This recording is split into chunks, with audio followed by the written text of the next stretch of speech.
এই অবলা জানোয়ারের মনুষ্যত্ব দেখে তোমরা সত্যি ইমোশনাল হয়ে যাবে।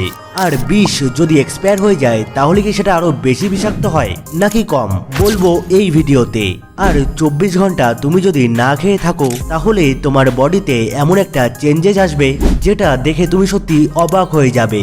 ভাই এই ভিডিও এত ইন্টারেস্টিং হবে যে তুমি ভিডিও দেখে লাইক করে চ্যানেলটাকে সাবস্ক্রাইব করেই যাবে। তো পুরো ভিডিও অবশ্যই দেখবে।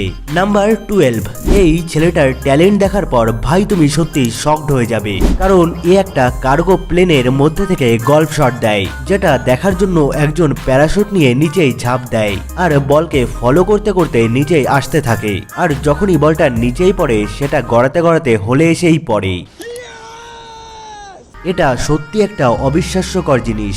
নাম্বার 11, ভাই এটা দেখো, এটা হলো প্লেনদের কবরস্থান, যেখানে সব নষ্ট প্লেনকে স্টোর করে রাখা হয়, যেটা ইউএস এর অ্যারিজোনাতে বানানো হয়েছে। এখানে ইউএস মিলিটারির সব জেট আর এয়ারক্রাফটকে স্টোর করে রাখা হয়, যেগুলো দিয়ে আর কোনো কাজ হবে না। তবে এর মধ্যে বেশিরভাগটাই ফাইটার জেট, যেগুলো একদমই পুরো নষ্ট হয়ে গেছে, সেগুলোকেই এখানে এনে রাখা হয়। আর দেখো এটা কত বড় এরিয়া, যেখানে প্রাইভেট আর গভর্নমেন্ট দুই রকমের প্লেনকে পাওয়া যায়। ভাই যদি কেউ এখানে ঘুরে দেখতে চায় তাহলে তার তো পুরো সপ্তাহ পার হয়ে যাবে, যেটা 2600 একর জমি নিয়ে বিস্তৃত। নাম্বার 10, এই ভিডিও দেখে ভাই আমার তো মাথায় ঘুরে গেছে, কারণ এই লোকেরা মিলে এখনো পর্যন্ত দুনিয়ার সব থেকে লম্বা হিউম্যান টাওয়ার বানাতে যাচ্ছে। বাট লাস্টে এদের সাথে এমন কিছু হবে যেটার জন্য এরা একদমই প্রস্তুত ছিল না। যখনই তারা টাওয়ারকে আরো লম্বা করতে চায় তখনই টাওয়ার হেলতে শুরু করে। বাট তারা এটা বহুদিন ধরেই প্র্যাকটিস করেছে, যার জন্য তারা অনেক কনফিডেন্ট ছিল। তাই টাওয়ারকে আরো লম্বা করার জন্য বাচ্চাদের তোলার সিদ্ধান্ত নেয়, যাতে ওয়েটটা কম হয়। কিন্তু এই রেকর্ড ভাঙার জন্য আর একজন মানুষেরই দরকার ছিল, যেটা হতে হতেই রয়ে যায়। কিন্তু সৌভাগ্যবশত নিচেই পড়ে যাওয়া সবাই সুস্থ আছে। নাম্বার 9, ভাই এই জিনিসটা কখনো ভেবেছো যদি বিষ এক্সপায়ার হয়ে যায় তাহলে সেটা কম বিষধর হবে নাকি বেশি?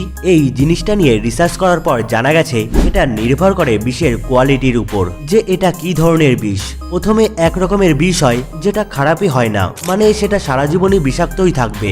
এরপরই আসে সেই ধরনের বিষ যেটা এক্সপায়ার হওয়ার পর সেটা কম বিষাক্ত হয়ে যায়, যেমন হাইড্রোজেন পারঅক্সাইড।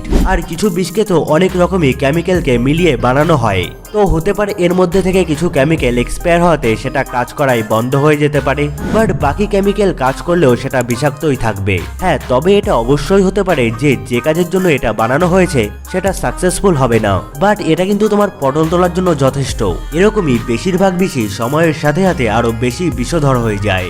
নাম্বার 8, কিছু লোকের এমন কিছু কাজকর্ম যেগুলো দেখে সত্যি আমাদের মাথা ঘুরিয়ে দেয়। এমনই একটা লোক যে কাচের বড় বড় গ্লাসকে ভেঙে অসাধারণ ডিজাইন করে দেয়। এই লোকটার নাম সাইমন, যে একজন প্রফেশনাল গ্লাস ডিজাইনার, যে কাচকে হাতুড়ি দিয়ে ভেঙে কামালকার ডিজাইন বানায়।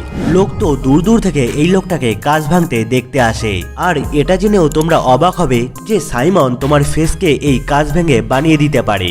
ভাই আমি তো ভাবছি এটা শেখার জন্য কত পরিমাণে কাচ ভেঙে নষ্ট করেছে, যেটা সত্যি একটা মাইন্ড ব্লোয়িং ব্যাপার। নাম্বার 7, ভাই তুমি কখনো কাউকে শুধুমাত্র গালি দেওয়ার জন্য তার ভাষা শিখবে? এমনটাই একজন করেছে ইচারো সুজুকি নামের একজন বেসবল প্লেয়ার। একবার তার স্প্যানিশদের সাথে ম্যাচ ছিল, তো ম্যাচের আগে সুজুকি স্প্যানিশ ভাষা শিখেছিল, কিন্তু সেটা কথা বলার জন্য নয়, স্প্যানিশ প্লেয়ারদের গালি দেবার জন্য, যে সামনের টিমকে তাদের ভাষাতেই গালি দিয়ে উত্তেজিত করার জন্য। বাট পরে সে সবার সামনে এটা স্বীকারও করে।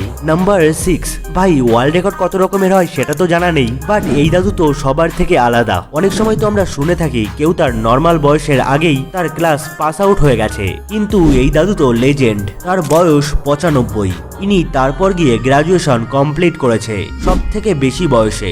এই জন্য এনার নামে গ্রাজুয়েশন পাশ করার ওয়ার্ল্ড রেকর্ড আছে, ওটাও সব থেকে বৃদ্ধ বয়সে। কিন্তু এরকমটাও নয় যে সে আগে গ্রাজুয়েশন করেনি, বরং সে একজন রিটায়ার্ড সাইকো আর্টিস্ট। আর এর আগে রেকর্ড ছিল 93 বছর বয়সে গ্রাজুয়েশন কমপ্লিট করার। এই জন্য এই রেকর্ডকে ভাঙার জন্য সে 92 বছর বয়সে কলেজে ভর্তি হয়। ওয়াও, ভাই লোক রেকর্ড বানানোর জন্য কি না কি করে। নাম্বার 5, ভাই এটাকে দেখো, এটা এমন একটা খাঁচা যেখানে যে কোনো পাখি ভিতরে তো চলে যাবে কিন্তু সে কোনোভাবেই বাইরে আসতে পারবে না, কারণ খাঁচার বাইরের সাইড থেকে তো খোলা যাবে বাট সেটা যতই চেষ্টা করুক না কেন সেটা ভিতর থেকে খোলা যাবে না, যার জন্য একবার এর মধ্যে ঢুকে গেলে আর বাইরে আসাই যাবে না। ভাই সত্যি এত দিমাগ কার কাছেই বা থাকে। নাম্বার 4, একদিন মানে 24 ঘন্টা তুমি যদি না খেয়ে উপোস করে থাকো তাহলে তোমার এত বড় হেল্প হবে যেটা তুমি ভাবতেই পারছো না।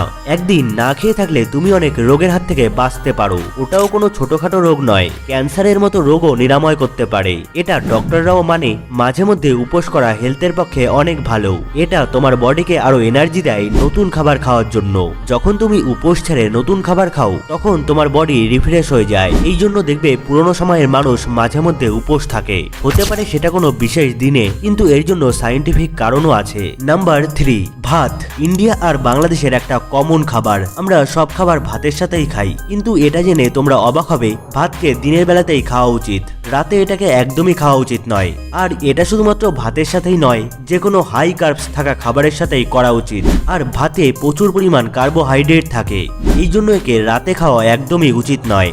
এতে তোমার প্রচুর হেলথের প্রবলেমও দেখা দিতে পারে। এরকমই যে কলা হয় ওটাও একদম দুপুরে করেই খাওয়া উচিত, এটাই হলো পারফেক্ট টাইম কলা খাওয়ার। আর রাতে এটাকে অ্যাভয়েড করা উচিত, কারণ এতে তোমার পেট ব্যথার মতো প্রবলেমও দেখা দিতে পারে। নাম্বার 2, ভাই এই পাখিটার কাজ দেখে তুমি স্মাইল না করে থাকতেই পারবে না। খাঁচার বাইরে একটা লাল বলকে দেখতে পেয়ে সে ছটফট করতে থাকে আর সেটাকে নিতে চায়, কিন্তু সে খাঁচা থেকে বেরোতে পারছিল না। তারপর অনেক কষ্টের পর খাঁচাটা খুলেই সে বেরিয়ে আসে। বাট এর হনেস্টি দেখে আমারই মন গলে গেছে। সে বলটাকে ঠোঁটে নিয়ে আবার সে খাঁচার মধ্যেই ঢুকে যায় আর তারপর খাঁচার দরজা নিজে থেকেই বন্ধ করে দেয়। সত্যি ভাই এরকম পাখি হলে তো ভাই আমি ছেড়ে দিয়েই পুষবো। নাম্বার 1, ভাই এই ভিডিও দেখে তোমরা ইমোশনাল হয়ে যাবে। যেখানে দেখো একটা কালো শিম্পাঞ্জি একজন লোকের হাত টেনে তার হাতে করে জল খায়, বাট এরপর সে যেটা করে সেটা দেখে সবার মন সে জয় করে নিয়েছে। তারপর সে জল দিয়ে তার হাত পরিষ্কার করে দেয়। ভাই এ একটা জানোয়ার হয়েও এর মধ্যে কতটা হিউম্যানিটি আছে। তো ভাই তোমাদের এটা কেমন লেগেছে কমেন্ট করে জানিও তো। ভাই এগুলো জেনে তো তোমরা খুব এনজয় করলে, বাট আরো এনজয় করতে চাইলে এই ভিডিওতে ক্লিক করো। তো দেখা হচ্ছে পরের ভিডিওতে।